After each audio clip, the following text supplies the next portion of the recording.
All right, time for the Bills segment, and that means one Mr. Pat Duffy. I will ask you this about the brand new Bills Stadium. How do you feel about this stadium coming projected 2025? I mean, look, if it was up to me, you were going to redo the stadium we have now. But Mike Catalano, who breaks the story, initially said that if they were to do it, it would cost $1 billion to redo the stadium that they have now. So you have to build something new. Fine. It's the best of the worst case scenario, because if you went downtown, you're going to kill tailgating. Prices were going to be jacked up. You were going to have a whole bunch of other issues, having to rebuild on and off ramps, things like that. So if you have to build a new stadium, the fact that it sounds like, according to the sources, they've resigned to doing it where the actual stadium is now, great. We'll take it. Just don't make it too expensive. Make it Buffalo, Western New York size, middle of the road, so my season tickets don't go from $70 a seat to $370 a seat when it opens back up. Chances are, though, they're still going to go up considerably because somehow they have to pay for it.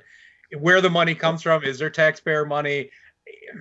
There probably will be. Downtown doesn't work for me. I mean, you're right. The infrastructure downtown is horrible. You can't get out of a Sabre game right now if you're leaving with traffic, or a concert, at the arena in downtown Buffalo. Now at a stadium with 4 times as many people, and you have gridlock for hours and hours. The city downtown just couldn't handle that. So Orchard Park is fine. Many ways in and out. That works. The stadium they have now is ancient. And yes, they need an upgrade. But I'm going to point to Minnesota. And people are saying, well, how do you not put a roof on this stadium?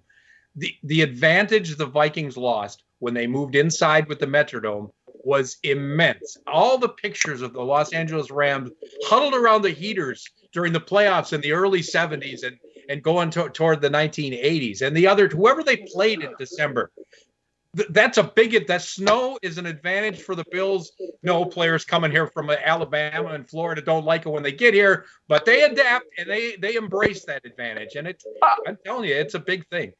All right, apparently, you bring up how many playoff games how many Super Bowls have they gone to since they've gone indoors? Okay, but you bring up the old stadium where they were playing outdoors in Minnesota. Kevin, you know this from being there. You were only selling 20,000 tickets in a 50,000 seat stadium in December towards the end of the season. But no team sold then except the Cowboys. I mean, all sorts of they sold fine when it was playoff time. No, it was a different era. The Twins didn't sell. The Yankees didn't sell tickets in the 70s until playoffs started. Look at the old photos and the old videos of an empty Yankee Stadium in July. So it's a changed game, but I just think, this has become part of the culture here, an outdoor Bills game, the tailgate, having fun outdoors in the snow, whatever it might be. We deal with the elements. It's an advantage the Bills need to keep, but they need to get rid of it. They need a new stadium for competitive advantage. Well, apparently it will be open air, but the fans would be able to be in a warmer environment. I don't know if it would cover the entire fan area, so they would be more comfortable in colder temperatures. But that is a part of the fan legacy of being cold, out in the elements with their players, dealing with the same sort of thing. So I don't know. It might be a little bit different when it comes to the stadium going forward. Pat, I'll give you the last word on this one. Brand new stadium, 2025. Looking forward to it or no? No, it's going to break my heart. Like, I grew up with that stadium. I think every Bills fan, unless you're, Kevin's age, can't remember a stadium that they played in before what they're playing in now. Like, I went to my first game when I was 4. My family's had season tickets since before that. I've had season tickets when I got old enough to get them.